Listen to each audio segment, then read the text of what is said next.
What you humming? Reflection for Mulan. Oh, nice, Uh, nice. Oh,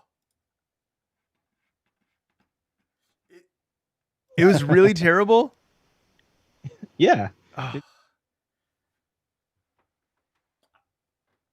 Oh, I mean, I saw a couple tweets, and I was like, I hope that that's not like, yeah, I hope that I hope that's not the norm. But yeah, sorry, turning it off.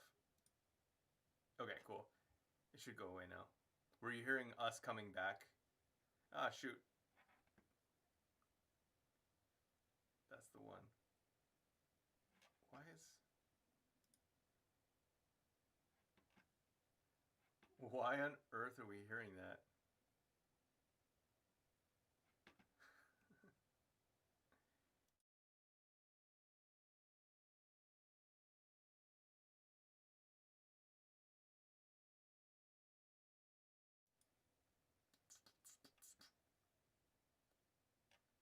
Oh yeah, yeah, yeah.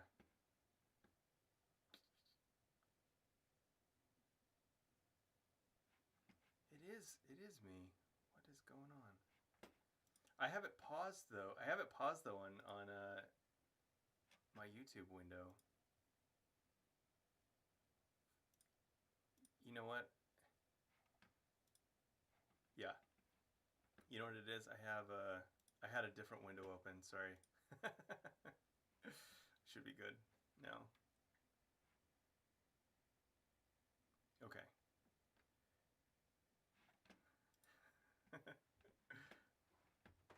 Okay. It should be.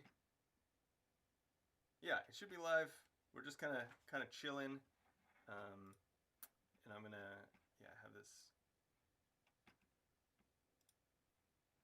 transparent cover. We'll do a display capture so people can see that we're hanging out in the background, just getting ready.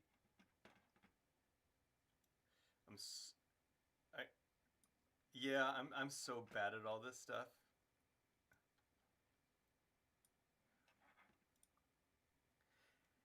The Streamlabs one? Okay, yeah, yeah. I tried it, and it's way nicer. The only problem is, so I was talking with Chris Biscardi, and he was saying that so they've been streaming to their Discord only, and he said that there's not like an integration the same way that OBS has an integration, and so I've kind of been I don't know, suffering through OBS because I think I might end up just doing this on like Discord or something later, but I don't know. We'll see. We'll see. Okay, so biggest thing that I want to cover is just talking, like, just helping people know that your book is out there. That's always the biggest thing for me is like just kind of like awareness. And like, I think you probably have a bigger audience than me anyway, so this, may or may not help. But I always feel like the talking about the book gives that extra like flavor, that texture that like anyone who is like on the fence about it can like kind of get a sneak peek into it. So that's kind of like I guess my goal is just to make sure that anyone who was kind of like on the fence or interested or unaware gets to know you a little bit better, gets to know about the work that you've put into the book. And yeah, and I think I had taken some like high level notes. My week has been insane, so I've not been able to like fully dive in. There's a lot of material there, but I do have a few things that I thought would be interesting. But more than anything, I wanted to make sure that we covered topics that you think would be most appealing from your perspective. So are there like maybe I have a couple themes that I think would be interesting to cover, but are there ones that like you're just like particularly you know just high on right now?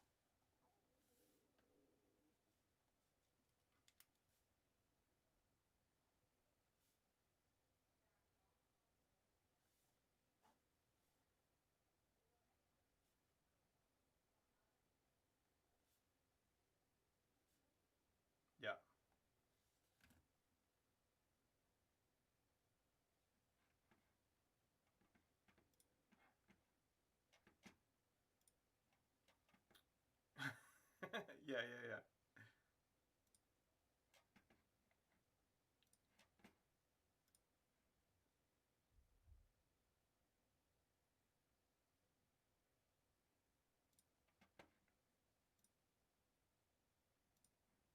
people, 1,400 links to sort of compensate for my imposter syndrome. Yeah. But it's this idea of like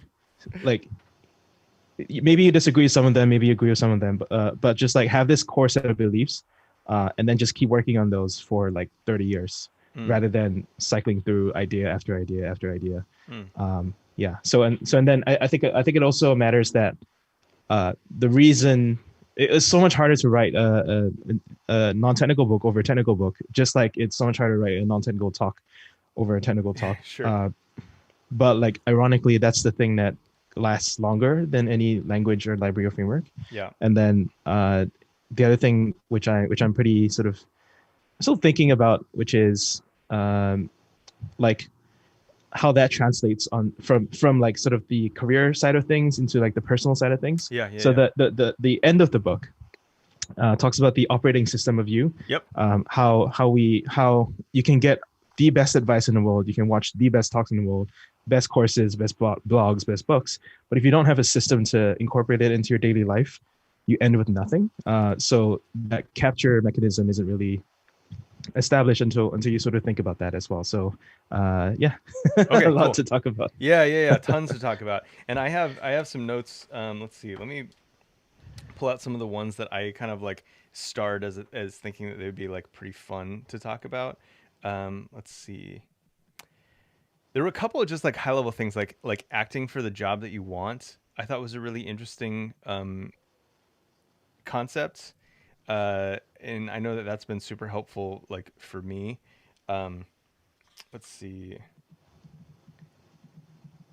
There's also that list. So something that resonates a lot with people who read the book is the junior to senior list. There's Okay. there's a passage with like these are just like compare and contrast junior versus senior. Yeah. And people really derive a lot of value from those little. It's like Oh, yeah, it's like yeah, a little yeah. couplet of like this, that, this, Sure. that, this, that, and then Yep. you sort of take away that these are directions in which you can grow. Okay. Yep. I love that. Yeah, that's probably a better framing. Let's see. And then I was really interested in something that really caught my eye was the like specialist in public, generalist in private.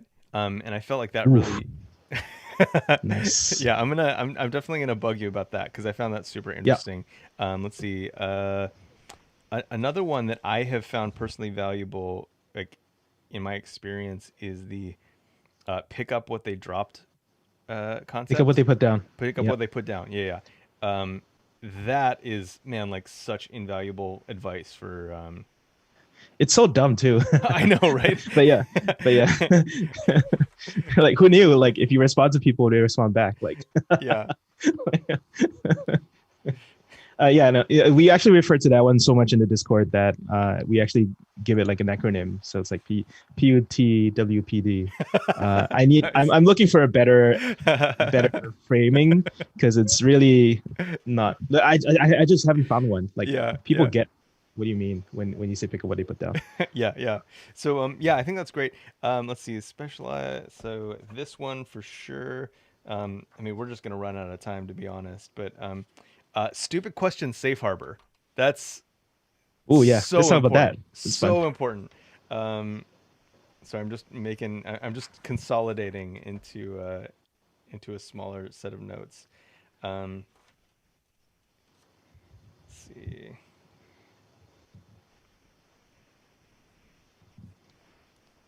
Man, I have gained so much value out of that concept on both sides.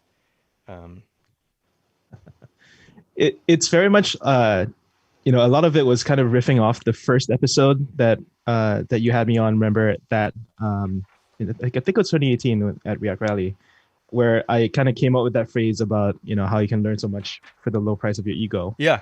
And then I've just repeated that for 2 years, and then wrote a whole chapter on it essentially. I love it. It's so good. I feel like when you said that, it was the clearest I've ever heard it expressed. And so yeah, it was because I think we've all felt that, right? Like that feeling of like, oh, okay, well, if I can like put my ego aside, I can like, and like take maybe like the verbal or emotional abuse, like I'm gonna learn really quick. But hearing you say it that way was just like, okay, I got it. Especially that Thanks, like, man. Thanks, man. what was it? You said something else about like people will like crawl over glass to correct you online or Broken something. glass. Broken glass. Oh yeah, yeah, yeah. Such a That one came from the XKCD cartoon about how sysadmin. Do you know that one about sysadmins? I don't, I think. XKCD sysadmins. I don't even know what the context of it was. Oh, it's called It's XKCD 705. 705. Okay. Yeah. Says we took the hostages, secured the building, and cut the communication lines, like you said. But then this guy climbed up the ventilation ducts and walked across broken glass, killing anyone we sent to stop him. And then basically it was like this, just describing this like super dedicated sysadmin who was like willing to do anything just to make the system stay up. Yeah. I love it. I love it. Okay, cool. So I think for let's see. And then we may get to this question, but I always like to prep people for it. Sometimes at the end, I like to ask people if they want to, if they have kind of like a vision for what's going to be, what they're bullish on for the next, year to 3 year kind of timeline. Ooh, okay, yeah, yeah. So I think I know that you have things that you would love to talk about, so we'll try to keep some time for that. I even have a blog post ready to go. It's called The Third Age of JavaScript. So we'll talk about that. Okay, awesome. Cool. Let's get our audio ready to go, and then we'll kick this thing off. All right. Let's see. So if you could do a local recording, that'd be great. You can use QuickTime, or I think there's like a voice recorder if you're on a Windows machine. If you're on Linux, I don't know how to help you. I'm doing QuickTime, but I think it's only going to record my audio. Oh, that's fine. Yeah. So I'm trying to get a isolated of your audio. All right. Yeah. So then just use the twirl down to make sure that it's using your fancy pants mic. Yeah, fucking QuickTime. I know everything. Piece of shit. I once recorded a whole talk, and it wasn't recording audio. Yeah, fancy mic. Got it. Cool. Right. Perfect. Ready. And then let's see. Do you see in your Zoom UI something that says turn on original sound or turn off original sound? No. Okay. Let me see.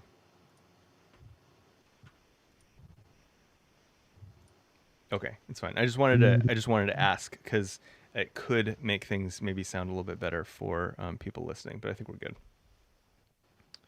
Yeah. All right. Let's see. And then what mic are you using in Zoom, just for anyone who's hanging with us live? The Shure Digital. That's the default. Okay, perfect. Yep. Standard issue one. Yeah. You're good. Okay, cool. Awesome. Let's do this. Dude, I'm working with OBS. My goal every time is to just do like one thing that makes it slightly better. Because man, it's like Level I up. lose a week to trying to like figure out overlays and all that stuff. Alrighty. Okay. Any last minute things, or should we dive in? Let's do it. Okay, cool. And then if anybody like tags along and asks questions, we'll probably stop at the halfway point and kind of like interrupt kind of the podcast flow, and then just like take those if people ask stuff. If not, we'll just kind of charge on through. Sweet. Okay, here we go. In 3, 2. Wait, I didn't hit record on my. It's always at 2 that I remember to hit record. Record a computer. Okay, there we go. Okay, killer. In 3, 2, 1. Swyx, welcome back to React Podcast. Woo! Thank you. Thanks for having me back. I think we do this once a year, maybe. Is that? Yeah, I think it was like right before. Was it React Conf in 2019? 19. And then my first time was on 2018. Yeah. Was that also at React Conf? That was React Rally, which is kind of like community React Conf. Okay. At the time, we weren't sure if React Conf was even going to be held because apparently it went dead for a bit. Yeah. But no, I think it's alive and well. Yeah, I'm kind of curious if they're going to do anything online this year, or if they're just going to kind of take the pass and do it next year, get another free year out of not having an official concurrent mode. I think the time is over. Though, one fun thing I do for the React, the subreddit, is that I track anniversaries. Okay. And next week is the third birthday of React 16. So 26th of September. Oh, wow. That's when React 16 came out 3 years ago. And it used to be like, hey, like this library, you could take it as a good thing and a bad thing. Like React is not it's kind of not progressed that much, at least not changed that much, at least since hooks. But then also it's like a more of a market stability. But then they went out and put React 17. I think just to spite me. So so I can't say that anymore. Well, it's not out yet, so it's not out yet. I know. I suspect they're actually going to drop it on the third birthday, just to go like, yeah, let's not take this too long. It's pretty funny because like Sebastian has gone on the record saying that they need to break things faster. So yeah. But I think this last stretch for concurrent mode has been a pretty challenging one. So yeah, I don't blame them. They got better things to do than bump version numbers. So yeah. But I mean I tend to agree with that, and I think that a lot of people who maybe are invested in React and aren't just popping up to complain about how hard it is to like keep up with like new features, would prefer some of these like big headline features be tied to like major versions of React. So it's kind of I do hope that they start to break things more and like actually get closer to like the vision that I know they all want, which is something that is kind of a little bit more like through and through connected to their vision instead of supporting all of these legacy concepts. Yeah, I encourage anyone who's interested in like front end in general to check into the CSS4 debate. It's pretty interesting because it's a completely sort of artificial version number that you're going to throw on top of CSS just as a marketing tactic.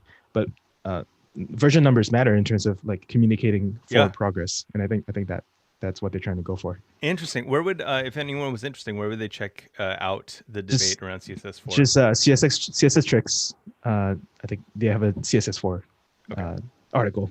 Yeah, and it kind of summarizes the state of the debate. Yeah, it's it's super fascinating. I mean, there is something important, and I think we forget about this kind of from an engineering standpoint. We think about numbers very literally, right? Like, is this just a patch? Is it, a minor? Are we adding a feature? Or is it like a major? And like, we forget that, humans love flags, right? We love to have something that we can rally under and be like, I'm on, version X of this thing. And everybody knows that version X is the encapsulation of like, these 5 flagship features. And, there's something very human about kind of like acknowledging like, hey, maybe there isn't technically a breaking change, but there's a breaking like mental model, or like we're investing in like a different way of thinking about this thing. And the best practices have changed. And that's enough to say this is a new thing. Yeah, I think Dan Abramov from is pretty animated whenever he talks about Semver as a social contract. So I basically just parrot him every time this topic comes up. And what is that? It's a social contract because Semver people get really upset when you like break stuff, and then you call it a minor when they think it should be a major or whatever. Yeah. But it really like Semver is as specific as what is this piece of software supposed to do. And given enough users and enough scale, all software is underspecified. Therefore, we don't really know what it's supposed to do. Therefore, Semver is just a communication between maintainers and users. Yeah. It's not a legal contract. So, you've been busy at work, and I'm just gonna make a hard switch. We could talk about React all day, but that's not why we're here. And I'm really excited about the work that you've been doing because it actually transcends some of the reasons that we usually get together, which is to talk about like technical stuff.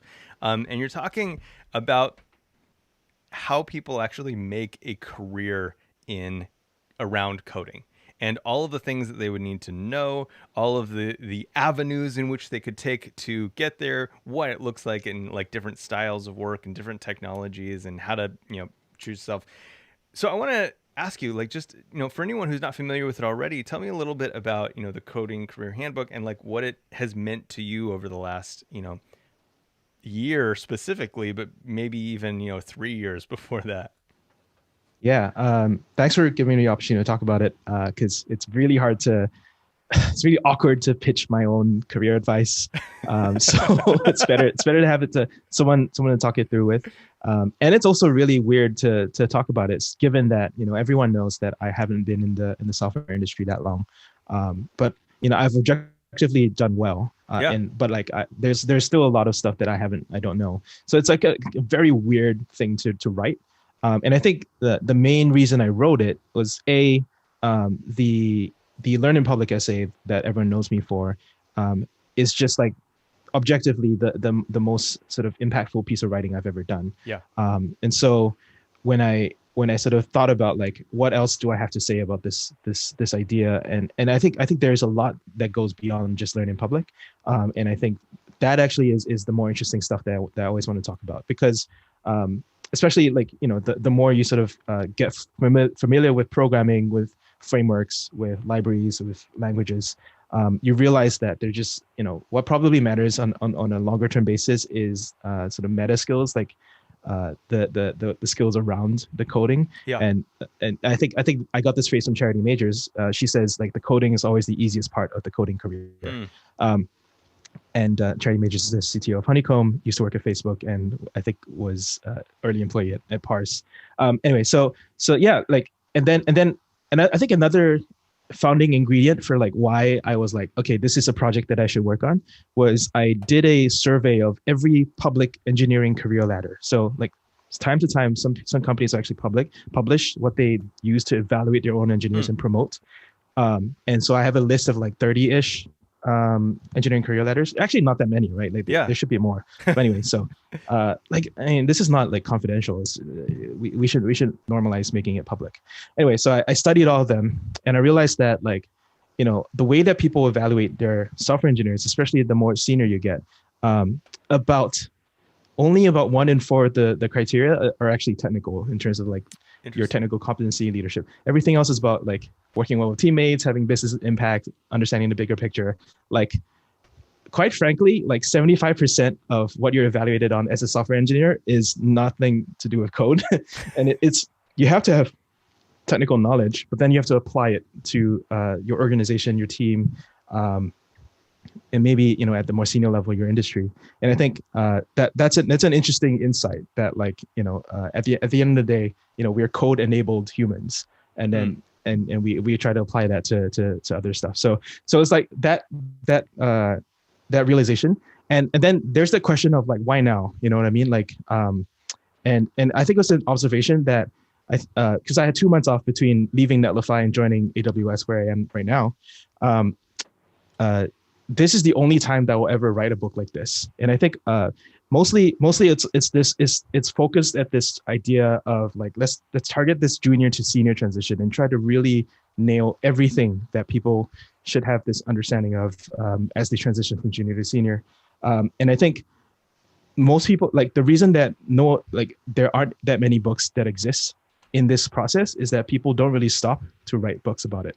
You know what I mean? Like there's a lot of books about like technical interviews and like cracking the coding interview and all that. And then you get the interview and then you're like, you're starting off and then there's a void. Yeah. And then and then you get really senior architects writing about like, I don't know, like clean code and whatever. But like, like there's no sort of in the middle books to help you make that transition. And I thought that's really strange. So I thought I'd just give it a go, and this is the first version of it. I just put it out this year. My intention is to just refine it every year. I know it's not as good as it could be, but with the help of, the now over 1,000 readers that I have, wow.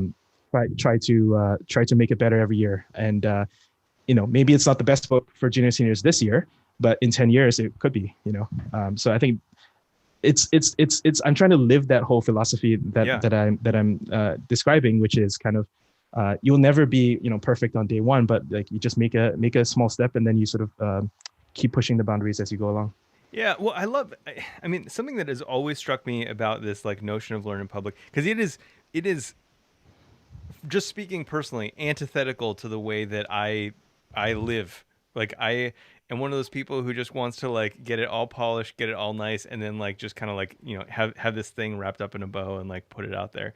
But I think that is, I mean, just maybe like an old way of thinking about things, because I think that the way that you think about stuff is so well suited for right now, where people want to, you know, you've mentioned that you feel a little bit like maybe nervous, I guess, about being the person who's writing this book, you know, about the junior to senior transition, because you haven't, you know, it hasn't been, you know, this isn't a story that happened like 15 or 20 years ago, right? Like it happened Exactly. relatively recently. But, you know, embodying that philosophy, like people actually get to see that like this is real, right? Like this isn't something that you've kind of rewritten in your head to like sound better than it is over the past like 10 years. Like it's fresh because like they actually saw it happen. Like, you know, they saw what, you know, things looked like a year ago, or, you know, like a, you know, 6 months before that. And seeing that progression, like people seem to be invested into, you know, they have like a piece in your success and know that it could also work for them as well. Have you seen that in the people who have enjoyed your book, that they've actually enjoyed seeing like the progression of you over these years? Definitely. You know, there are sort of staff and principal and CTO level people who have bought the book and told me that they enjoyed it regardless. And it's pretty, you know, I guess rewarding to hear from them. But I also kind of don't care about external validation. Sure. You know what I mean? Like, if this is true, then it's true. Like, Yeah. why does it matter who says it? Do you know what I mean? Like, so there's a, you know, I think we want to have this comfort of like there's some credibility behind what the person's saying, Mm-hmm. but ultimately it actually doesn't matter. Like it just matters if it's right or not, and if it's useful to you. So it's good to have some, but I'm sure like I also have people who don't think I'm qualified to write a book. Sure. So that's fine. Like yeah, they're entitled to their opinion, but I'm entitled to also publish and try my best to articulate what I think is true. I think everyone should. Like I think if you don't agree with a single word, you should still write your own set of principles. You know what I mean? Like that's just regardless of what seniority level you are. Yeah. So I think that's true. I also want to push back on that idea of like how not learning in public is maybe old or something. Like I think there are different levels of learning in public, and so I definitely don't. So I always make the point to say that learning public is not for everyone. Then and there's different degrees of learning in public. And even me as sort of like a principal advocate of this thing, I don't think you should live the majority of your life in public. Like so, like I'm just saying, go from 0% public to like 1 to 5 to 10%, and even that is like a big lift for people. Yeah. But like I'm trying to wake people up to the idea that your default has been 0, Yes. and it doesn't serve you well. It does not serve you well. That's it. That's interesting, and I can definitely latch onto that, because I mean, just even recently we've been trying to like do something a little bit different, where we like put, you know, live stream some of these conversations to YouTube. We're doing that right now, and that has been like me kind of turning the dial up from like totally private. I have control over like exactly how like I am perceived. You know, if I stutter over a question or whatever, like it's under my control. try I can again. cut it out. Exactly. Try again. No big Yeah. deal. Nobody knows any better. And you know, but that is kind of in a way just turning the dial up from like, you know, 0 to 1. It's like, okay, well, it was all private before. We're just going to expose a little bit of this and see, you know, see how it goes.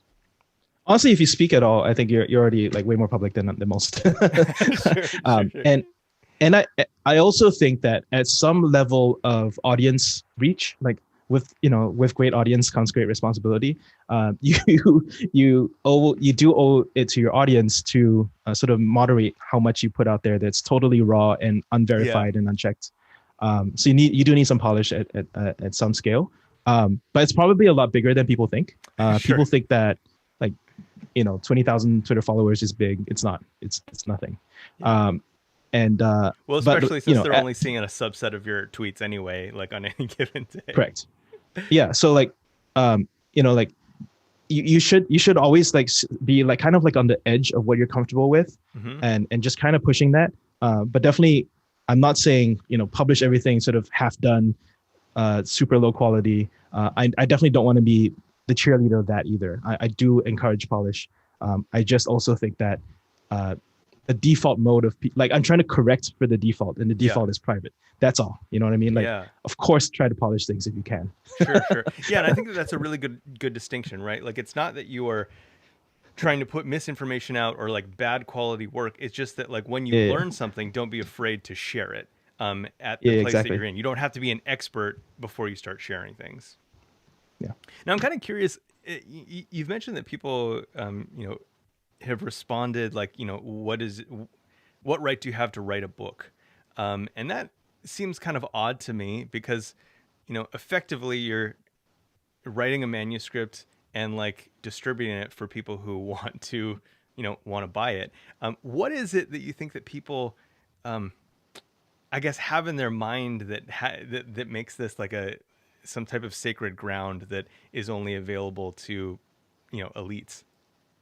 It's a fixed mindset. So essentially, in their minds, there can only be like, I don't know, 5 books in the world about computer coding careers, and they should be written by Linus Torvalds, like, Jeff Dean, like, Sure. people who've had like 6 decades of making it in life. The funny thing is, these guys are not interested in writing career advice books. You know what I mean? Like,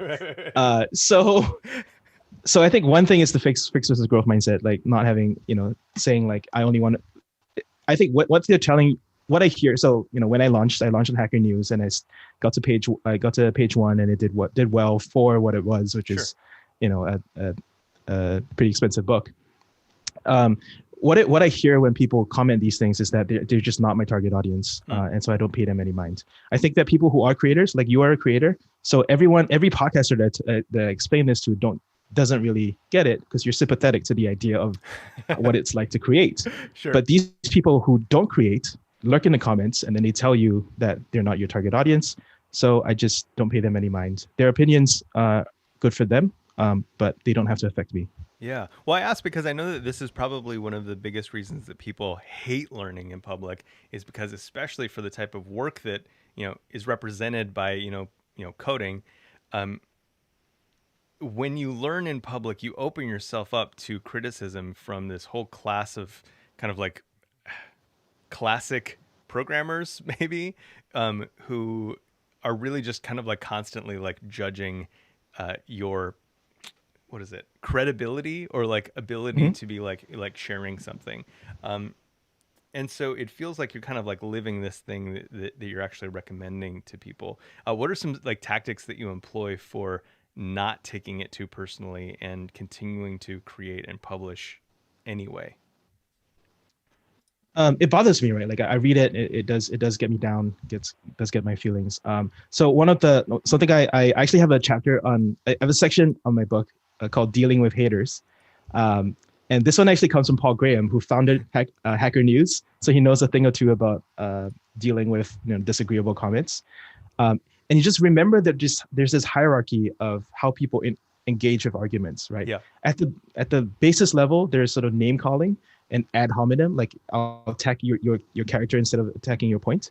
And then there's sort of trying to sort of responding to tone, like I don't like the tone of your thing, instead of like I don't you're the fundamental point that you're making is wrong.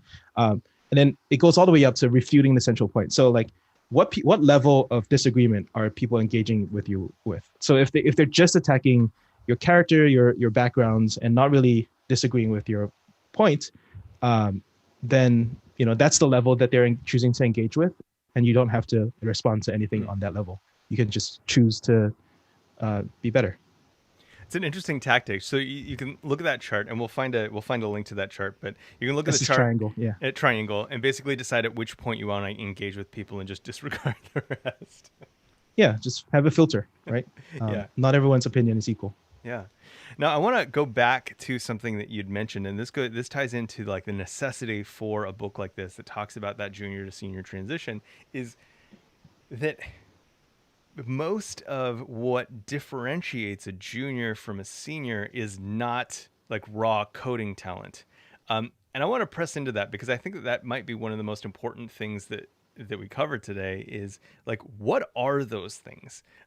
Like, if it's not coding talent, I mean, obviously there's a certain level of cost of entry, right? Like you have to be good enough at coding to be able to progress. But it sounds like you're saying like there is a point where you're good enough, and then it's these extra qualities that actually take you up the ladder. Yep.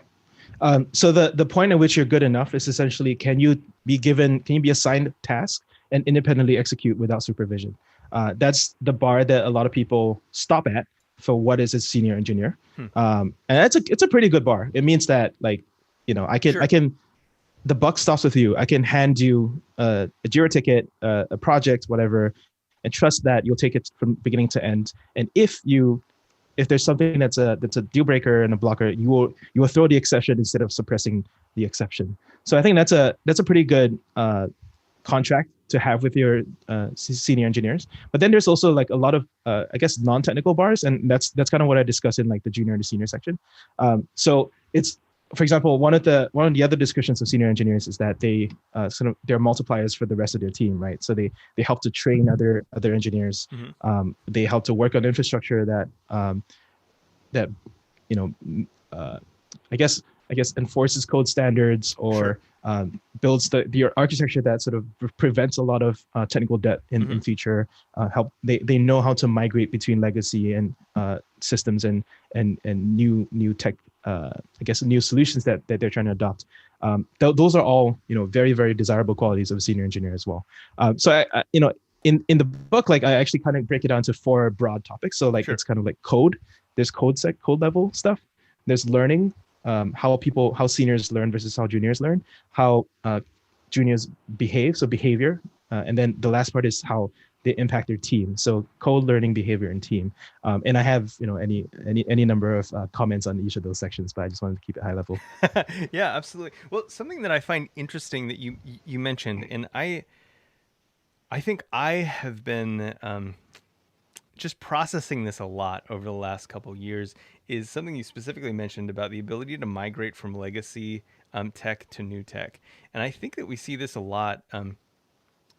There are a lot of tools out there now that kind of automate like code standards, right? And with the goal, I guess, of kind of communication and participation and like making things better. But a lot of times they kind of like create arguments or like artificially restrict what you're able to do. And it sounds to me like something that you learn along the way in this transition is kind of the nuances of those things, like when it could be a good time to like implement something like this, the nuance of like, well, hey, we're really excited about technology X, but how do we get there? Not just like, hey, why don't we rewrite everything, because like there's a respect for like how hard it is to have done the thing in the first place. Yeah. Could you talk to me about a little bit more about like kind of that migration mindset and kind of sustainability and how that plays into the senior role? Yeah, I think I'm not sure who wrote this, so I'm gonna kick myself once I remember. But essentially, like, as engineers, we kind of like are. So someone made the analogy of engineers to architects. Like, we like to bulldoze everything from scratch and then just build from scratch, and it's pretty apt. Like whenever we see technical debt, like we hate it. Like, it's like, oh, this is using, I don't know, like React mixins, and those aren't cool anymore.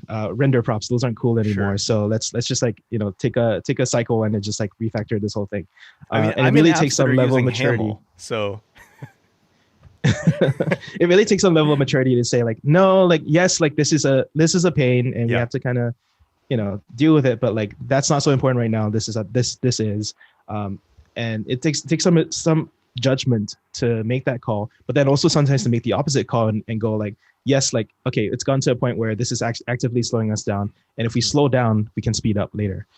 So that is a conversation that needs to happen, and it also means, because as a senior engineer, you're not actually the only stakeholder in this. Like, you have to be able to sell this to products people, to your CEO, to marketing people who don't care about your tech stack, who don't care about your code base. So it's a lot about persuasion as well. Once you've got the internal buy-in among your engineering team, and that's hard enough because a lot of engineers love to bike shed.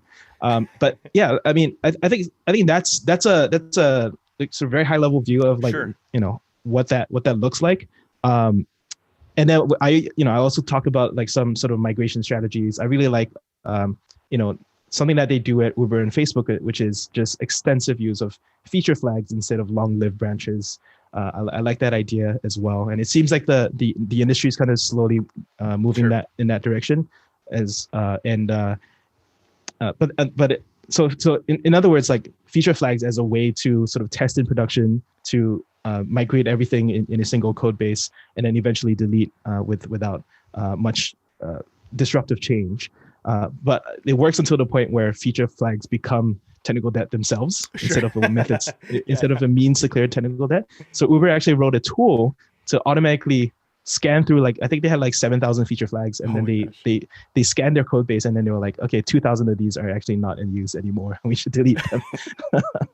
So yeah, solutions can work at a certain scale, and then once you get past an order or two of magnitude, then they will stop working because they just weren't designed for that solution. So then you need to know that you need to change solutions at that point in time. Yeah, I like how you touch on the importance of persuasion, which is basically internal sales and marketing, and how critical that is to like demonstrating ownership over something, like actually taking ownership of the thing and demonstrating that you can take it from, this point to the next point, whether that be a full like ground up rewrite or some like long lived migration strategy.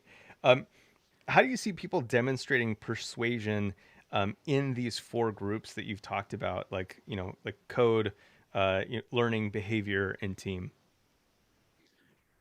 That's a tricky one. I mean, I think this is more.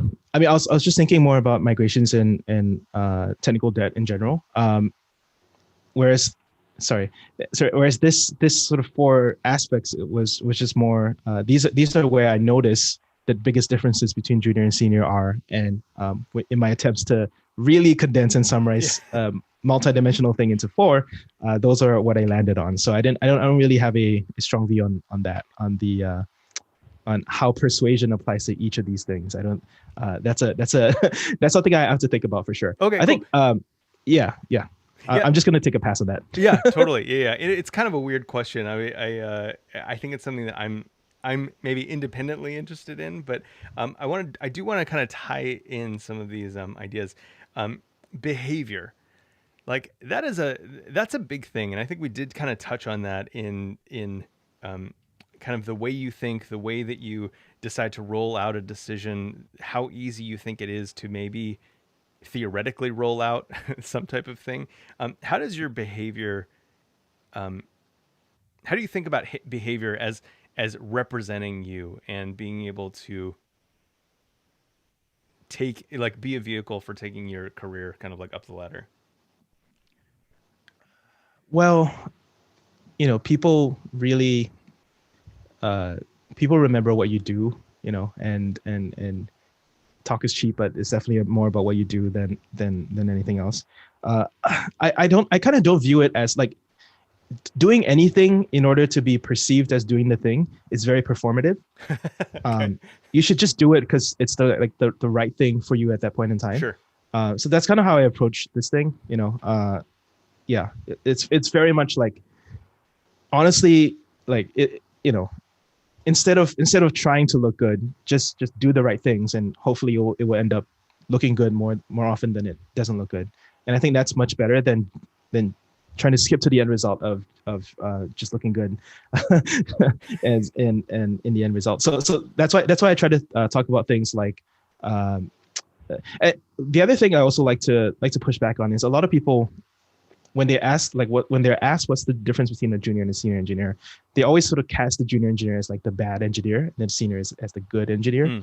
And I try to push back on that because I think probably the only sort of definitive difference between junior and senior is the pay scale, and then the rest, like you can be on everything else you can have multiple dimensions, and you can be more junior in some things and more senior in other things. So I definitely sort of want to push back on like this artificial divide that I've hooked onto essentially for marketing purposes. Sure. To not actually internalize it too much, because that creates this artificial mentality of like, either A, I'm a junior, therefore I suck at everything, or B, I'm a senior now, I have nothing to learn from juniors. and that could not be further from the truth. So yeah, I mean, I think one of the things that I really like to talk about as well is I'll pick on one of the behaviors, right? Yeah.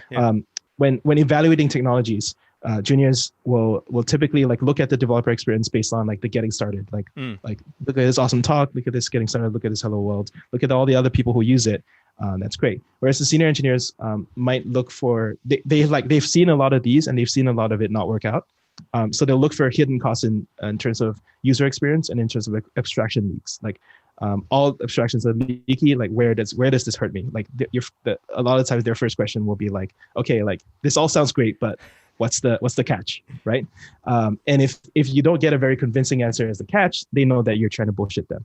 Like whereas it's very, very rare that you have a complete free lunch, right? In tech, like it happens, but it's super rare. But you also start to care about user experience more than just developer experience, right? Like as a beginner, I know that the first thing for me was to get up and running the fastest with a React app. Whereas a senior engineer will be like, okay, wait, hold on, like my bundle's like 2 megabytes right now. Like what are we doing here? Yeah. We get that, especially like we just had the other day. We just had one of these discussions in the React Reddit, and I think it's healthy for both these things to exist, because when you're trying to get going, you're just trying to get going. You should not have that many concerns handed to you at that point in time. But yeah, that's one example of how I think behaviors change as you sort of grow in capacity, as you start to have a little bit more personal experience. Interesting. Sorry, I totally didn't understand that framing of it until you described it to me. So I probably shouldn't have started asking questions until I no, it's cool. knew a little bit about the framing a little bit better. I do think that that's really interesting, and I'm curious. You had mentioned that in a lot of cases, the differences between a junior and a senior are multidimensional, and it's really hard to say like they're apart from trying to help people develop their skills in these dimensions, to say like, oh, these are the strict characteristics of someone who's starting and the strict characteristics of someone who's further along. I'm curious, in an ideal world, how would you see it like described, or how would we like live in a way where we're able to like draw from the benefits of someone who is new to the career, but then also like draw from the benefits of someone who has had that experience? What do those communications look like, I guess, in an ideal world? Yeah. So first of all, I think as an industry, we need to have a lot more apprenticeships. It's ridiculous that we have this like big gap between like, okay, you just graduated from boot camp or college and we're immediately hire you as a full-time engineer. A lot of people can do that, but a lot of people cannot, and they spend a lot of time sort of trying to find their way, but then also getting to jobs that may not be that good for them. And I think having an intermediate path of like normalizing apprenticeships in tech would be a good idea to sort of build that bridge. Anyway, so the other thing that I also think about when you ask about this stuff is sort of like this stupid question safe harbor, which I know in our prep that you like to talk about, which is essentially like I borrowed this concept from acting, where if you know that you have a known flaw, you just call it out and say that like, I know I'm about to say something stupid, but and then you just say your stupid thing, and most likely you're not the only one thinking that, or you're not the only one with that same question, but like you also communicate that like, yes, like I understand on some level this is like this is kind of like a confession of weakness, but being able to embrace that weakness like sort of kind of owns that. But it also it also like puts the ball in the other person's court. So like if you're a more junior person saying this to a more senior person, now the senior person is challenged to explain this to you, and if they can't do it, it's their fault, not yours. Because the senior developers should be able to explain complex things in simple fashion. Otherwise they don't understand what they're talking about. A lot of people cannot. So I think that stupid question safe harbor is this idea that like you can invoke it, just say like just lampshade it, and that's one of the tactics that I talk about in the book as well. Yeah, I mean I can say like from one of my favorite pieces of advice that you gave on this show, I think the first time you were on, we talked about that a little bit before we hit record, was that like you're gonna say it better than me, like being able to sacrifice your ego for learning. Like, what's your quote on that? Yeah, you can learn so much on the internet for the low price of your ego. Yeah, and I think that it goes both ways, right? If you're the junior talking to a senior, and if you're feeling insecure, leading with that insecurity and being like, you know what, let's back up a second. I don't actually know what we're talking about, and like, would it be weird to think about it like this, and like starting the dialogue from that angle? But then also, from that senior side of saying like, hey, I actually am not totally sure that I know all of the places that we're using this thing, and like, how it's being used, and like the places that we need to extend it and whatnot. And so instead of just telling you how to do something, I'd love to learn from you on like how this thing is being used. Yeah, that's totally valid as well. I think being able to essentially enable all forms of communication. Yeah. So not just like junior to senior, but just like it like what programmers do a lot of things to avoid talking to other humans. So and I think if we like talked more, we would be able to facilitate knowledge transfer, but then also be on the same page before we start committing code, because that will save a lot of more code in the future, undoing it, the misunderstandings that we have. Yeah, and it's hard, especially as we go remote. There's a lot less opportunities for communication and agreements, especially in body language, but then also in just opportunities to hash out stuff. So we should, I try to encourage this as well. Like do more writing, just in general. Like when in doubt, just write stuff down. Send it to people. It scales yourself. It also notes down your questions for future but also future other readers as well. And I think something I appreciate at Amazon is that there is a very strong emphasis on writing, to the point that we ban PowerPoint in internal meetings. Right, write the memo, try to explain and give narrative context to everything, and I think that's important. Love that. We're going to take a quick break.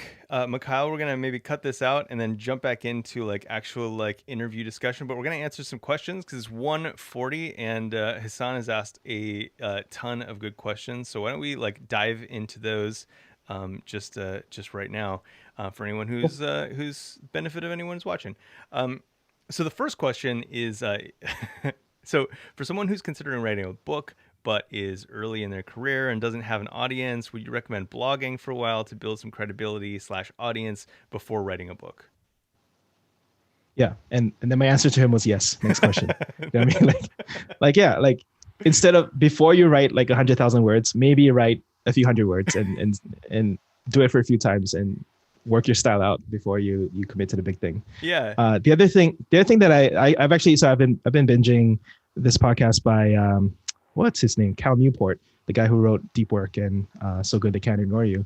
The other thing I think that's missing from my typical advice on this, so I'm trying to fix that myself, is that you should do something that's noteworthy that people want to learn about. You know what I mean? Like, you can't just write about writing. That only works, you just like gotta have some real world achievements, experience, and failing which you can do what I did, because I don't have any of those. You can do what I did, which is I collected, 1,400 links to other people and then just summarize what they said. So I borrowed credibility by writing about what other people did, but I did it in a way that has taste and has insight. So my readers find value in that alone. And that's a good way to start.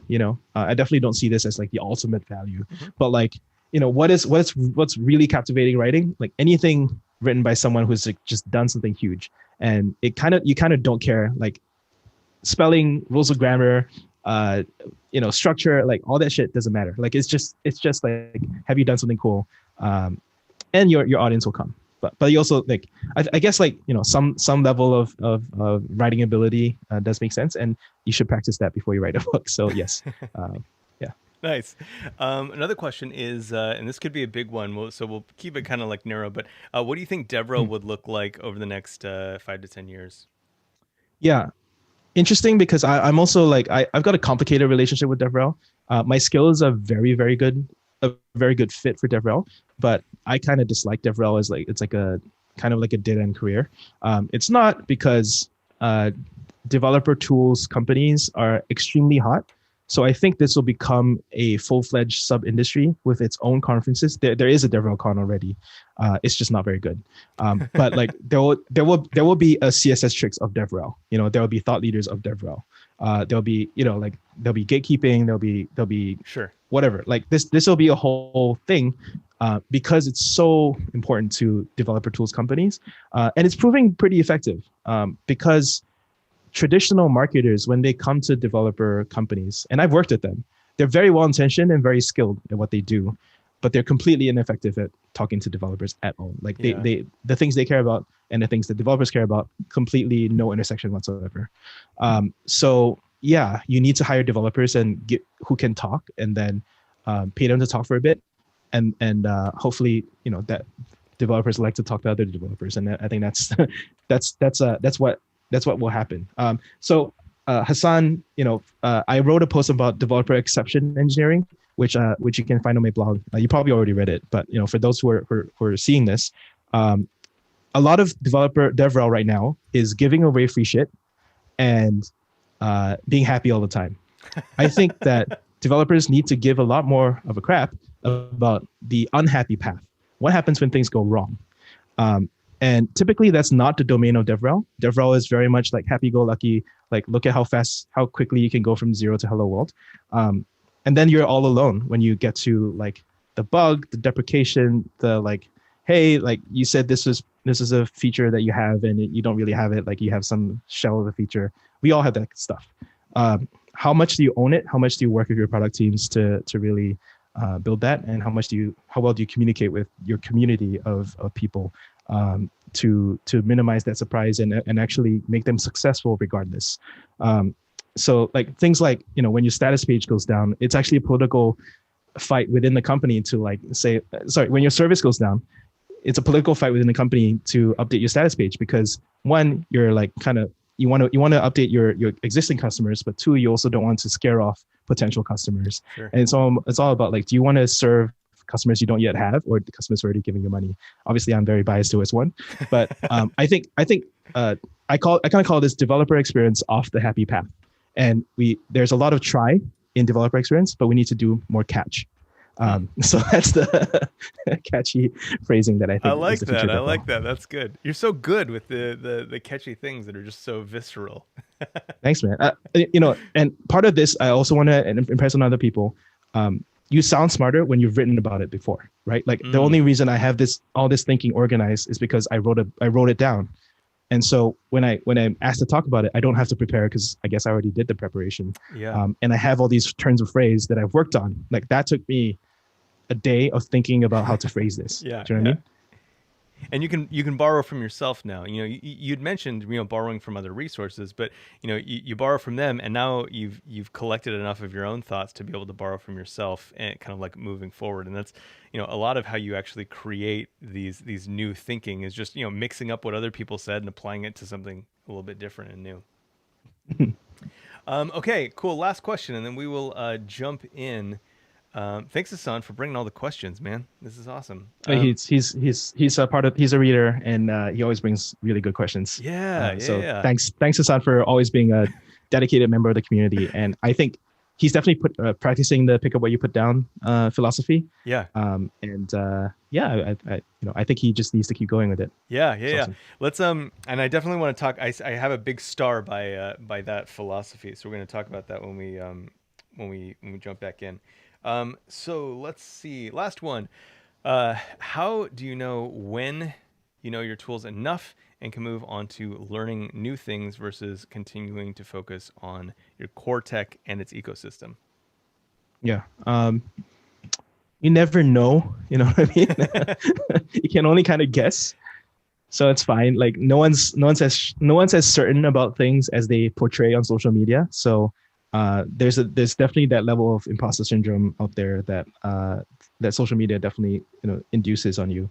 But I think for me, I think the relevant chapter on this would be the good enough chapter, like understanding what is good enough for you and developing a minimum spanning set of technologies that can let you do everything that you want to do. You know what I mean? Like so I borrowed this idea from I think graph theory, where you have a minimum spanning tree of Like these are all the things that kind of span every single action that I could possibly want to take. So in that sense, if you have all those tools at your disposal, then you can go experiment. But until you're really kind of secure, until you're secure in those tools, then you really shouldn't expand, because you still have critical important gaps in your knowledge. But I think you can get there pretty fast. You know, and I'm not saying like this is some, you know, highfalutin standard to reach.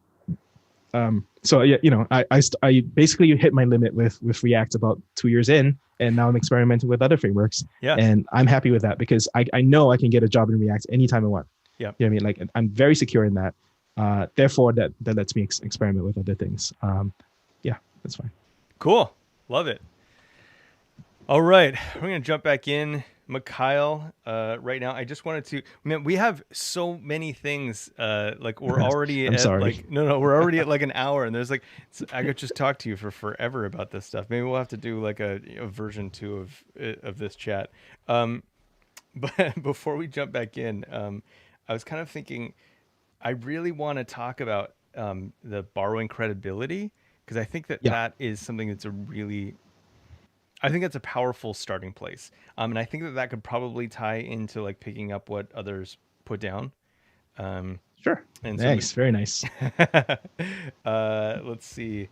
And then, I don't know, maybe we won't talk about specialist and private unless you really want to. And we'll focus then on the operating system of you. Okay. Does that sound all right? Yeah, that's fine. Yeah. Cool. Cool. Awesome. All right, Mikhail. And for anybody watching, Mikhail is the one who will be editing this. He works with me, and so I'm not talking to my second personality or imaginary friend. He's a real person. Cool. Let me just think of an in real quick. Okay, got it. All right, back in 3, 2, 1. One thing that I really love about your writing in general, but then also in this book, is that it's a tremendous resource to other resources. And there's a lot of quotes, there's a lot of references, a lot of, you know, there's a huge bibliography of resources that you have gained wisdom from and kind of consolidated into this book. And I want to talk about like that process, like being someone who has, you know, learned publicly. How important is it to like, I guess, like piggyback off of the work that other people are doing, or I guess more importantly, spotlight it as you're learning from them? Yeah. Part of it is attribution. Like, this wasn't my idea. I should quote the original source, because, you know, thank you for them for coming up with it. But then also part of it is a strategy for dealing with my own imposter syndrome, because you don't have to believe me. You can believe this other super experienced person. And then I can sort of step back and be like, I'm the curator. You know, I kind of put everything in context and give you some nice intro to link ideas together. So that you know, even there is like a value add that I think that people really appreciate. It's probably consistently shouted out as one of the biggest surprises about the book, because I don't talk about it in in the landing page. So I should probably do that. I'm terrible. This is my first time selling something like this. But anyway, so yeah, I think the other thing is also understanding that there's a rich history to a lot of these ideas. It's not just one person talking. It's definitely a crowd of very experienced people who all have converged on the similar ideas, and they're like, to me, that means that they're not likely to change. And I really love investing in things that don't change. It's much better than people always like want to know like what's going to be different in 5 to 10 years, and like the Jeff Bezos line is like, I'd much rather invest in things that don't change, because then I can just throw, like, there's no possibility of over investing. Like you would just be early instead of wrong. And I think that's an interesting insight as well in terms of like the in the battlefield of ideas. These are the things that have seemed to have stood the test of time, which I kind of have picked up the term Lindy effect, like which is the expectation that things that have lasted for a while will tend to last a bit longer, just as a statistical estimator of their longevity. So those are things that I really like to think about. And I really like how you linked it to pick up what they put down, because I didn't really think about it in that way in terms of borrowing credibility. But it is, when you're getting started as a blogger, one of the most high leverage things you can do is that you can summarize the key books in your field, in your chosen field. Every book, every industry has like their Bible, their equivalent of like the books that everyone should read, but doesn't. They don't. Just in general, people don't read it through. So what you can do as a beginning blogger is to read the whole thing through. You not only have a much better retention of what that source content material is, you also get to build your audience. Nobody has to care about who you are. They just have to care. They know that the book is already important and good. You're just helping them get there. And as a voice, if you do a good job of it, then you get to start to build your own name as someone with taste and someone with the ability to make things relevant for people. Yeah. So, but then the pick up what you put down idea, which is one of the principles, and it's probably one of the most highly referenced principles after Learn in Public, is this idea that you should actively engage with the mentors, right? Like a lot of people, I think they say that, I'm looking for mentors, or like they set up these platforms where you can apply for mentor and mentee matching. It's a job that like is very ill-defined, and of course it's unpaid, but it's just ill-defined. That's a real problem with it. Like there's no contract where is the mentor supposed to come up with some sage life advice that you could go apply and then they'll just fix your whole career? Like, no, like we all know a little bit of things, and we all have some measure of self-interest. Yes, I want my mentees to succeed, but I'm also not responsible for all that they do and all that they're interested in. Mm-hmm. So I think it's better to just engage with individual mentors on a one-by-one, project-by-project basis. And if it ends up that you keep working with them, then you kind of work your way into being a mentee relationship, rather than like, hey, will you sign this unenforceable contract on day one, and then we'll agree to work together. I don't think that's the way that two sort of sovereign individuals kind of should work together. But I think it's just, and then I think I want to sort of close it by talking about this idea, like, what is the number one reason that people stop blogging, they stop learning in public, is because they don't receive feedback. Like, you should not care about feedback in theory, but we're all humans. I care about feedback. And when are you guaranteed feedback? Is when you respond to something that someone else already did. Like that's when, as a whole, people don't respond in general. Like this is called the 99% rule. Most people just lurk and consume passively. If you engage with anyone at all, you're likely to get a response, because that's the contract for what people put out. And people recognize when you come back repeatedly as someone with quality. So like, if someone puts out a blog post, or you kind of go through it and give comments. If someone puts out a new library, you actually try it out and you report bugs, so on and so forth, right? And I think the more you sort of engage, the more you become a collaborator, you become a friend, and you become a peer eventually. And I think this is a very, very consistent and fast method of leveling up. Yeah, I want to dive into the practicals of that, because I think that can't be overstated for people who want to level up and kind of learn from people, but can't actually get time with them. Actually say like, hey, if you hit someone up and be like, hey, I just want an hour of your time for you to mentor me, like, it's never going to happen, right? Generic. Yeah, but there. Tim Ferriss actually has this saying, which I really like, which is the world punishes the general wish and rewards the specific ask. So if you're just like, make my life better, make me a better developer, no one has any idea. But if you have a specific thing that you want to work on and get better at, I will have a lot of suggestions for you. You know what I mean? So don't ask me to do that work for you of defining what you want to get better at.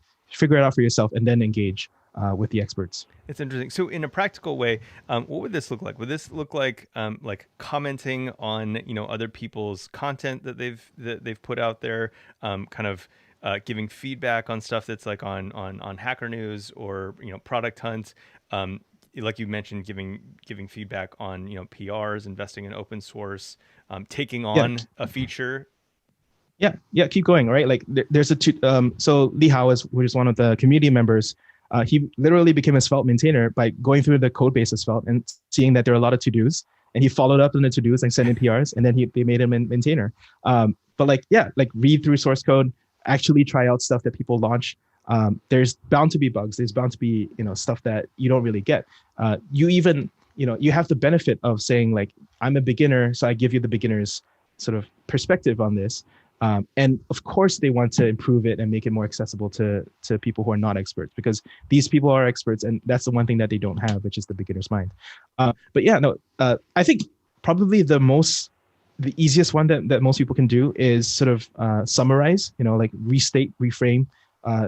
So talks, podcasts, books, blog posts, these are kind of like the main media formats in which, like, if you see anything good, don't just like stick it in your memory and try to just like, how to hang on to it. You're going to forget most of it.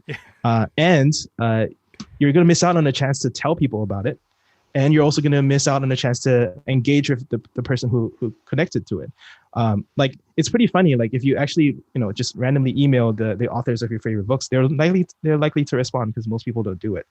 So it's just a hack. It's honestly just like, people don't do this enough, so I can just continually recommend it. And like, less than 1% of people who actually even hear this advice will actually even follow up on it. So like, I'm even comfortable like giving out my email address. I put it on my Twitter. I get maybe like 3 emails a week on just like, on these things. And yeah, people don't follow up. So if you're sold on this advice and you think that it works, or if you want to try and see whether it works, I think there are a bunch of people trying this out now and really kind of seeing for themselves. So I kind of don't have to prove it anymore. Anyway, I just think it's a good idea. Yeah. So partially part of that summarizing thing is, again, falls back to that borrowing credibility thing. Like, one way to level up is to just have a nose for really good stuff and just summarize it and internalize it. I'm really keen on this idea of big L. You know how in algorithms we have big O? Mm-hmm. How something scales together with the amount of units or time or space or whatever. Big L is this idea that people can scale linearly, sublinearly, or superlinearly with their number of years of experience. And how do you change the curve of what you learn? And I think it's doing stuff like this, like engaging at a higher level, engaging in a network, and be more reflective on what you learned. Because yeah. There's a blog post about Big L, and yes, he's a rapper that apparently a lot of people like. I don't know anything about rap, but Big L notation for your career, for your learning, I think it's a very good structural thing to think about as you learn, because a lot of people don't really think about how they learn as they learn. So yeah, I love that, and I have to say it's when I look back. I mean, I feel like even this podcast is a way of like doing exactly what you said, like kind of like borrowing credibility and like picking up what others put down and just like understanding a little bit more than, like what's on like the marketing sheet of a thing. And I think that, there's so many avenues for people to just do that. And, you don't have to come up with some original thought to start, blogging and writing. You can just talk about like stuff that other people have talked about and just, add a paragraph that makes it make sense to you, or a drawing or whatever, and then link to the doc that you read to actually learn that thing. And I mean, that can be, just so powerful. And like, the audiences for those kinds of things can be, depending on how you do it, can be like, really big. Yeah. Like comics. By definition. Sorry? Oh, is it like comics, right? Like, we see this a lot. Like, we're just like comics just explode for web developers.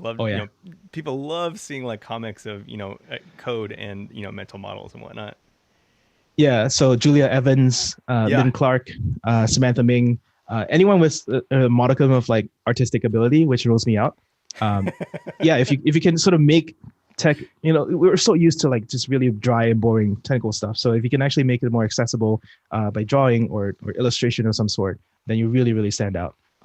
So yeah, I think that's a superpower. I'm actually keen on learning that just to try. Like I want to, like Sarah Vieira has been learning Blender. I think you talked about it in your podcast. Yeah, we did. I'm not sure. Yeah. So and like that's a way, like I can't draw, but I could probably like mess around with some 3D shapes and stuff like that. Like maybe that's more interesting venue. But these are all just like ways to engage with your mentors, and I think that in a way that gives value back to them. Eventually, you're gonna have to strike out on your own. Sure. But I think what you get from engaging with these mentors is understanding what they think is important, and by definition, because they're all busy, they're all experts. They have things that they don't have time to do. So you can be their sort of right hand in doing those things. And you can eventually become their peer just by working on these things. And up to a point where you start disagreeing with them for the right reasons, that's when you sort of start to sort of level up past your mentors. Yeah. Yeah. I love this. I love this idea that you're calling these people mentors, but you don't necessarily have to have a relationship, like a mentor-mentee relationship with them. Mentors are, a book, listening to a podcast, reading someone's blogs, like, these are your mentors. And, being that first person and like kind of rising up as someone who appreciates that work and kind of expands the vision of it and the communication and talking points of it, the audience of it. Like no one's gonna hate you. No creator's gonna hate you for that. Yeah. But I mean, a lot of them probably rose up the same way. So. Yeah. Like it's almost like this is the hidden rules of the game that nobody writes down. And then I just like went and wrote it down. And, even then people don't, part of this is like my fault, but people insist on being on proceeding the way that they're taught. Yeah. And I think a lot of it has to do with formal schooling. Like during formal schooling, we're given a path to succeed, and it's a very straight and narrow path. And I think in the real world, it's very different, especially in sort of the rather more egalitarian, like open source, public sphere. It's a very different world from when we're in schools and on Rails essentially. Yeah, on Rails. I like that. Now we're just like blowing through time today. We're having such a good time. No. I love talking with you. I mean, if we weren't trying to respect people's time. I was gonna say commute, but nobody has a commute anymore. I know. apparently podcasts have like taken a dive in terms of general huge listenership. Dive. I can very much validate that. Yes, just nosedive.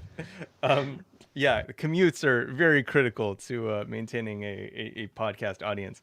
But as we kind of like get to the end of this thing, I want to talk about something that an analogy that you've made, the operating system of you, kind of taking something that we understand, coding, operating systems, software, firmware, kernels, and mapping that over to the human, which it feels like maybe we should be, already thinking about the human first. But I think as engineers, we kind of like to think that we're like just all brain and, whatnot. So I love the way that you've mapped this back to, the technical back to the human.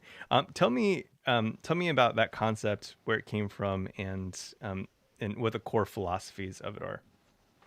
Yeah. Essentially, this is the chapter. This is the end where I realized that if I don't write this, everything else preceding it doesn't make sense. That's what makes it a natural ending chapter. And it's this idea that like, what if I just like handed to you on a silver platter the best talks in the world, the best books in the world, the best courses, whatever, right? Like the best advice in the world, like just like objectively, like from God. Sure. And and just gave it to you and put it in front of you and said like, this is the best. These are all the proof. Would you be able to put that and make use of that in your own life? A lot of people would not, and it's mostly that's a result of not having a system to process and incorporate these sort of decisions and changes in their own lives. So I kind of think about it in that sense, like we as people, we kind of operate as an interface between the hardware, which is our bodies, and then our software, which is, I guess. It's not even our software. It's like the applications of our software, sure, right? Yep. Of our bodies towards a job, towards a career, towards being a human, which is kind of how I pair, tactics for job, strategies for career, principles for being a human. And then, so I think that then the tricky part is to define the operating system on which all these applications run. And so I think that's. When I sort of dig down to like the deepest habits that, people like Scott Hanselman, who's been a developer for, I think like 40 years, when they talk about, having a long-lived career, they don't talk about, picking what they put down or like learning public, that kind of bullshit. They're like, take care of your back and your hands. And like really core stuff. Like when Bill Gates talks about literally, I linked to his blog post. And Bill Gates talks about like how to, like advice that like, stands the test of time. He's like, sleep more, like shit like that. You know what I mean? Like, take care of your body, because like we like to pretend that we're all sort of virtualized people, but we're not. Like we have sort of bodies attached to us. I also like this analogy because I think that there's a lot of domains in which in computing we've learned to do things better than in terms of in dealing with humans. So what is abstractly, what is an operating system? It's a way for us to manage limited physical resources and then run applications and sort of share resources on top of it. And I think that's a lot of what we're trying to do as humans as well. Like we have limited time, we have limited physical bodies and stuff like that. And then we're trying to run as much as possible, like get as much performance out of our hardware as possible, right? So we should actually we invest so much time at the application layer. We should maybe invest a little bit more time on the operating system layer as well. So I wanted to make a case for that. If I ever write a sequel to this book, it'll probably be that, like this chapter extended into a book form. I've already given a couple talks about it, and I think it's an idea that's kind of spreading because the analogy is something that we all understand. Like we have different levels of storage, right? Like unfortunately, in our heads, the only forms of storage available to us is RAM, right? It basically it's very lossy. You can even call it maybe like L1, L2, L3 cache. Sure. But like basically like there's different levels of storage and we only have one available to us naturally. So we actually should extend it by working with external storage devices, like writing stuff down. Yeah. Like you can kind of like derive so much of the principles from these fundamental, like what are the limitations of our hardware and how do we sort of exceed those limitations? I can go further. Like what about our environment that's around us? Like temperature control is something that matters as much for CPU as for humans. And the oxygen control, like separating, and then I even go into things like being able to virtualize other people. So when we code, we can actually code a lot better sometimes if we're able to virtualize what other people are.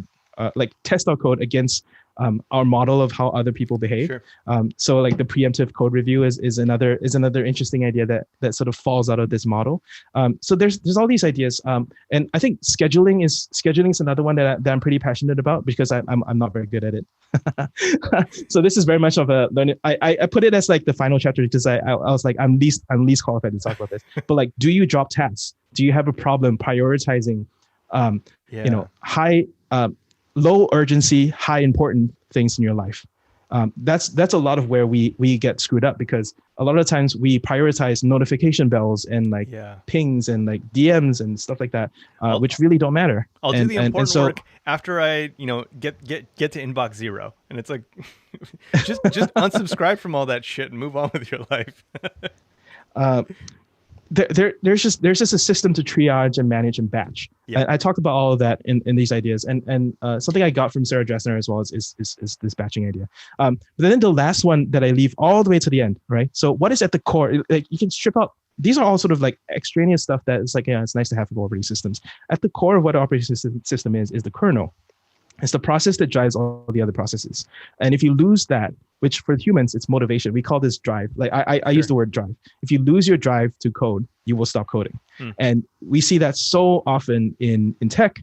I pulled up a couple of examples on Hacker News where they're like, I reached L whatever in Google.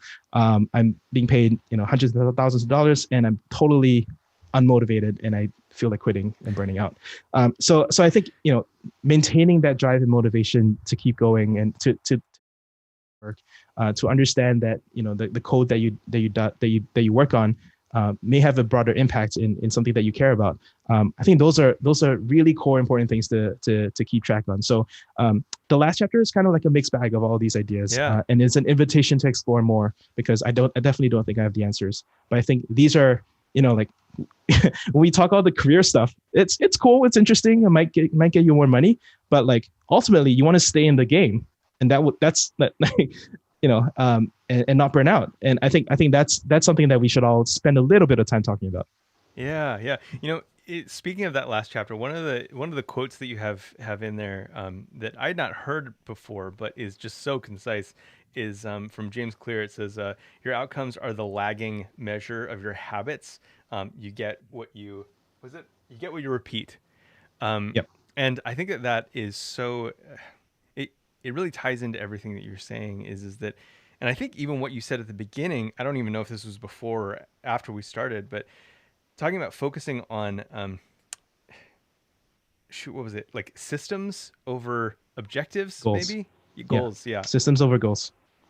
And this is so true. It's like the building of a process, like the building of you, the maintenance of your like operating system is what actually takes you the distance, not any kind of like external thing that, oh, well, like I reached L whatever, LX, and I guess I'm like done now, right? Like there's always some place where you're done. And if you don't have a system that like actually carries you through and continues to motivate you, like you're cooked, you're done. Totally. Yeah, you said it. I think James is obviously the author of Atomic Habits, which is a lot of people's favorite book these days. And yeah, I think that's a much healthier way to approach coding careers than the sort of go hard, go fast, like learn React in 60 seconds kind of thing. Yeah, like we're in this for the long run, and I think that's something I'm also increasingly interested in. I don't know about passionate, but interested in, which is like, sustainable ways to have a coding career rather than like, look how fast I'm rising, look how senior I am. Like none of that matters. None of that matters. Like, are you happy? Ultimately, how's like your back feel? People, I think I think this is like a uniquely American thing, but people are obsessed with learning how to learn. Right. And I talk a lot about that. Like, I'm like, yeah, learning in public is better than learning in private. Yeah, it's great. But there will always be things in which there will never be any end to things. There's a limited number of things to learn, and you'll never like, you'll never be done. And maybe what's more important is learning how to be happy with what you already have. Nobody tells you that, because anything that anyone markets to you is telling you that you're not good enough. It's telling you that you just like, it's just giving you FOMO in some sort of way. So it's really hard for me to say that, because I'm also like trying to tell you like, you're not good enough until you learn how to be good enough. But like, it's kind of true. And I freely give this away to anyone who listen, but sometimes you need to pay to take something more seriously. Yeah. Yeah. Oh, absolutely. Absolutely. Well, hey, I think this episode's jam-packed of just really great advice. Tell people where they can go to get your book, and this thing is huge. It's like, I think 400-ish pages. 450, yeah. Oh my gosh. So like we just barely scratched the surface of the topics and resources that you cover in your book. So where can people go to find more information about this book and how to learn in public and do all the things that we've been talking about? Sure. It's at learninpublic.org, which is the domain name. So it was originally called Cracking the Coding Career. And then Gail McDowell, who wrote Cracking the Coding Interviews, threatened legal action, so I had to rename it. So it's Coding Career Handbook. It's more generic. I don't love it, but anyway, I named it after the original .org. And the vision is to eventually develop this into a nonprofit. I've given away a quarter of the money that I've made to Free Code Camp. So, so far I've given them about $10,000, but awesome. I will be giving them more.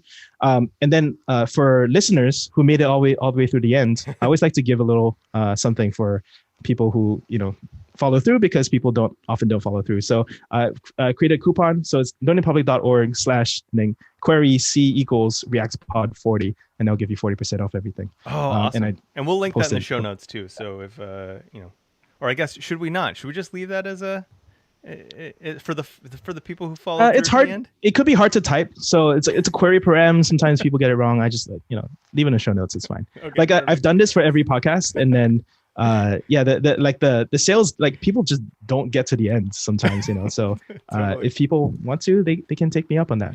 Yeah. We'll link it regardless. I'm super excited to point people to your book, because it's just jam-packed full of really great information and very concisely consolidated and curated information. So I just want to say thanks for putting it together, and I guess risking the being out there, because not everybody does. And I thank you for your service to the community for making this available.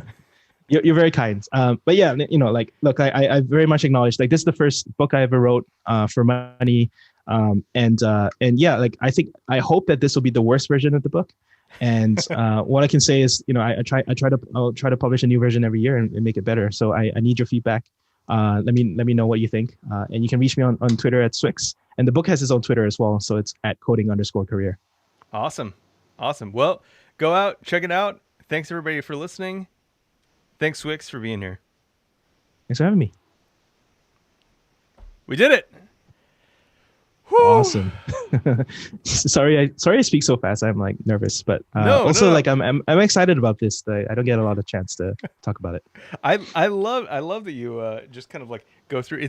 It's fun because like you have such good things to say. I think a lot of people who talk fast just talk fast, and you have really like curated and massaged and worked through some of the things that you want to say, and so the messaging is really good, and it's great. The people who listen on like 2 or 3x are going to have to listen to this one on 1x. yeah. I think that's a function of me also listening to podcasts at 2x, so then that becomes my normal speed. But then the other thing I also mentioned, maybe I was considering mentioning, but I did not, was that I actually originally planned 50 chapters, and these like 10 were cut, so I might actually end up writing more for the next version. Okay, sweet. Either that. So the other thing I also want to do is halve the length of the book, because I think it's way too long, or publish like a appendix where it's like TLDR version of the book, where it's just like just points. I like this idea of making your own cliff notes of the book. yeah. Kind of go through and do edits.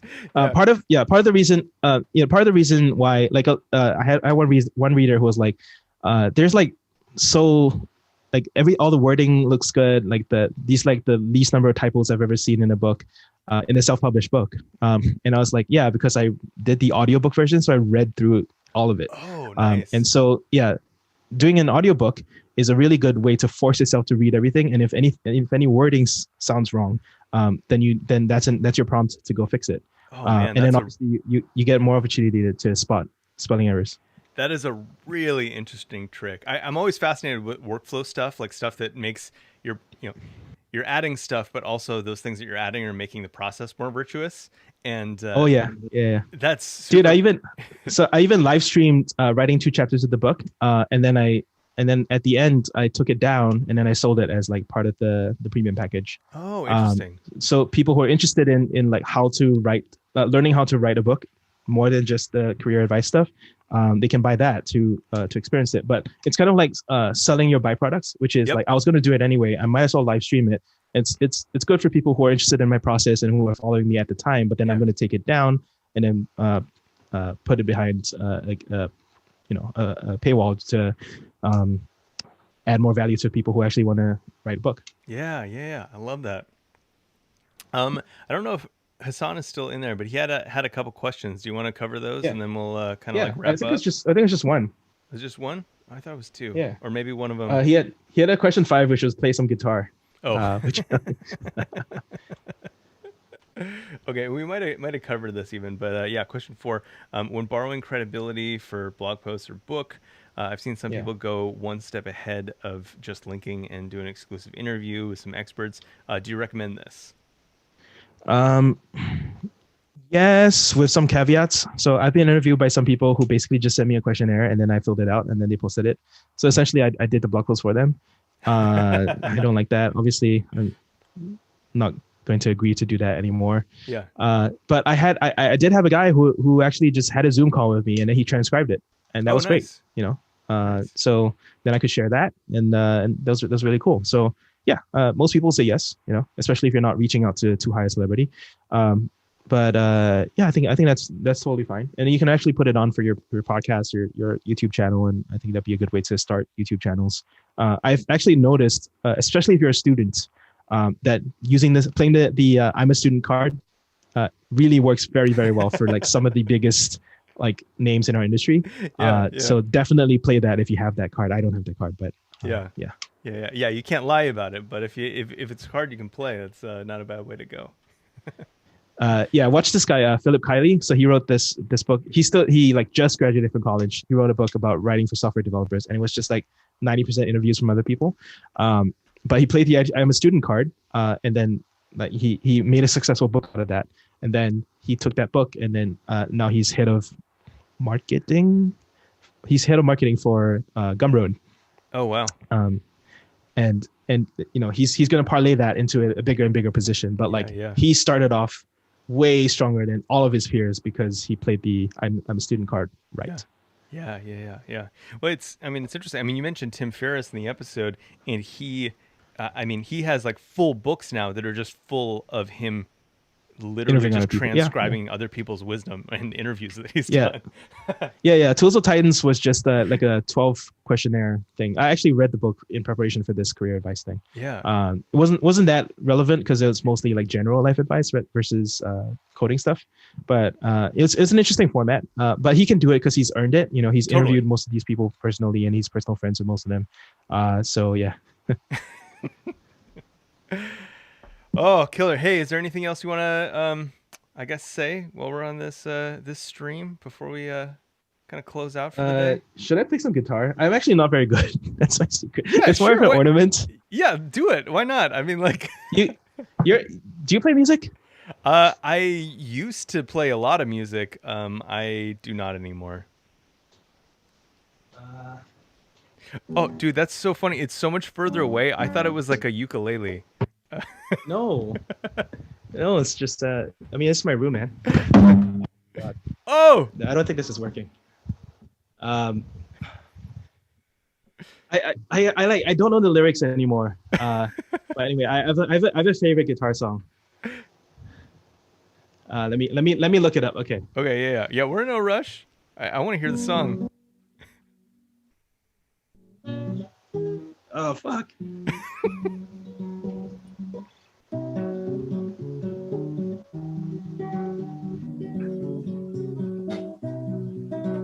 you even hear? I don't think I. Yeah. I have the gain very I can high. hear it. Yeah, I can hear it. You hear that? Yeah. It's a little quiet, but it's good. It's good. Blackbird singing in the dead of night. Take these broken wings and learn to fly. All your life, you only wait. I don't.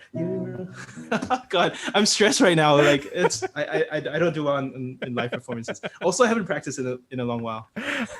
You're doing great. Okay, let me try to bring it home. Let me try and bring it home. Okay, let me see. There we go. In the dead of night. Sunken, take these sunken eyes and learn to see all your life. You're only waiting for this. You know what? I'm screwing it up. I haven't. I'm like super nervous right now because like this is like something I'm not very good at. I'm still learning. Well, you're braver than me because there's no chance in hell that I would be I would even attempt to play something on live. Hold on. You play. You're a musician, right? I feel like I used to it. Give me 1 second. 1 second.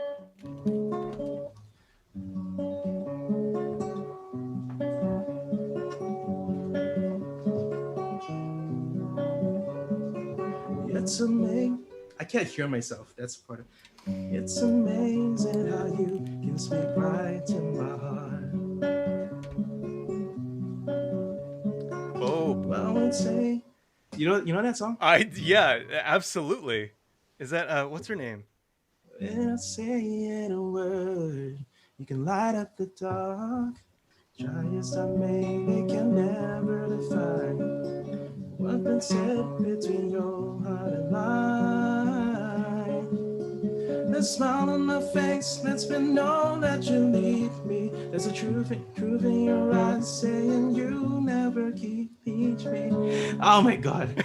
The touch of your hand says you catch me wherever I fall. You say it better when you say nothing at all. Oh man, I feel like that came out in like the late 90s. I feel like I dated someone one time and it's all coming back to me with that song. So I feel like the Yeah, thank you. Yeah, actually, so I used to sing a cappella. I used to play violin. Yeah, I don't know. Like, I like the accompaniment of voice and guitar. So I'm Yeah. trying to pick up guitar, but like, I'm not very good at practicing it. I don't. Yeah, it's just kind of like weird, especially like the bar chords. Yeah. But Is thank it you. not- Someone said I have a good voice. So You have a yeah, great thank you. voice. I was going to make the same Part of it was like, observation. you know how singers like to have the ear thing off, and I always thought that was like a pretentious thing, but no, it's actually for hearing yourself. Like I can't sing when I cannot hear myself. Yeah, And cuz well, you hear so much of it through your jaw, right? Is the problem, and so you like get kind of like pitchy because you're like trying to make a different sound, and yeah. it's probably better. Yeah, no, I should try to sing more. I it's not like I'm good, I'm not great. It's just kind of like, ugh, I don't Yeah. know what to say about that. Not something you're willing to learn in public on yet, or No, I've actually done some songs, and yeah, so I have if anyone's interested, I have a recording of For the Longest Time that I did all the parts for. oh, nice. I have a SoundCloud. Yes, yeah. Put that in chat. Link your SoundCloud for sure. Yeah. You're supposed to plug your SoundCloud, right? Yeah. Oh, always. Yeah. Every time. Oh shit! It's playing in my audio. I don't think I can hear it. So I've been. I used to play. My favorite instrument was always the bass, but I've been picking up the ukulele, and I'm not good at it yet. But I thought I thought I'd since you kind of braved doing something on stream, I thought I would join you and let you not be the only person kind of embarrassed by the awkwardness of doing this stuff live. It's not awkward. Like I know that I suck. I know that I suck. My favorite song. Can you play like Somewhere Over the Rainbow? Oh, I was just trying to learn that. It's Somewhere over the rain.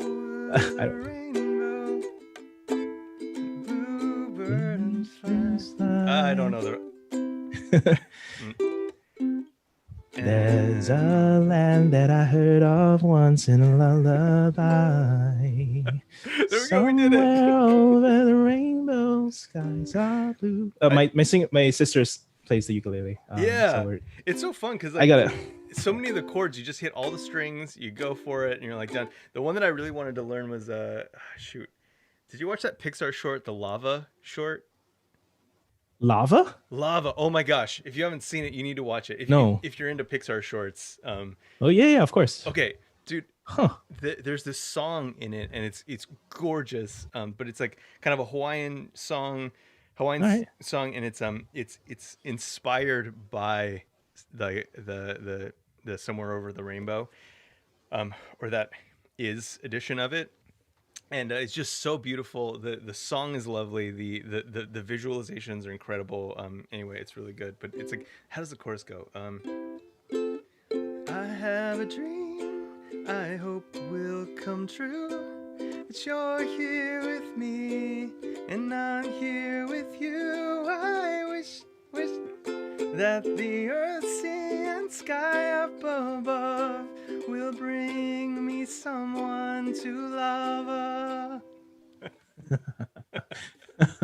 Nice. It's real good. You should watch that. I know that you're into Disney stuff. You should definitely watch that. Yeah, it sounds Hawaiian. Yeah. So I'm on like the pixar.com/lava. Yeah. And it says the filmmaker originally pitched the idea by playing the song first. So he told the story that's told entirely in the song. So that's apparently what happened. Wow. That sounds so awesome. Good. So good. All right. Well, I have just a ton of work to do. Yeah. Sorry for torturing everyone on the stream. No, and I mean, honestly, I'm glad we did this. And I mean, I think it's like 2 a.m. your time now. So it's probably time for you to get some sleep going on. Anyway, it's always a pleasure. Thanks for having me on, man. Yeah. Really glad whenever you reach out. Yeah. Thank you. It's been super. It's always a pleasure hanging out with you. I have decided, like, in this season where like things are a little bit kind of like weird in my life right now, to just lean in and like not try to find a ton of new guests and just talk to the people that I know I enjoy talking with. So yeah, all right. Thanks for being one of those That's people. Yeah.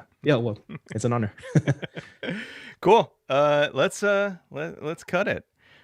Thanks again for being here. I'll let you know when this thing's gonna go live. Oh, and if you could send me your audio and any links that you care about, that'd be great. The ones that you dropped in chat I already have, obviously from Zoom. So yeah. Okay. Cool. Cool. Whoop, where's my? Oh, there we go. Thanks, man. What? Oh, Sorry. I had to get my piece. I was like forgetting where my camera was, so it was just. Oh, okay. You're still recording though.